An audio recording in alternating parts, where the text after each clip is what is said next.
आता आपण बघणार आहोत की मानदुखीच्या कारणांचे निदान कसे करायचे असतात.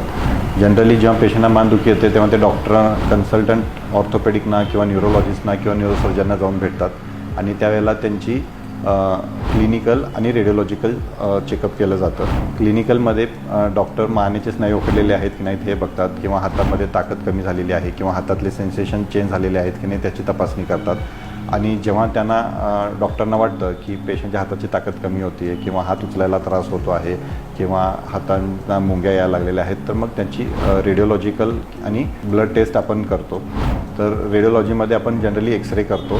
एक्सरेमध्ये आपल्याला मान्यांची ठेवण काय आहे हे आपल्याला लक्षात येतं. आणि ज्या पेशंटना जास्त त्रास असेल त्या पेशंटमध्ये आपण MRI ही तपासणी करतो, ज्याच्यामध्ये कुठं मानेची चकती सरकून मानेतनं ज्या शिरा हाताना जातात त्यांच्यावर कुठं दाब पडलेला आहे की नाही हे आपल्याला लक्षात येतं.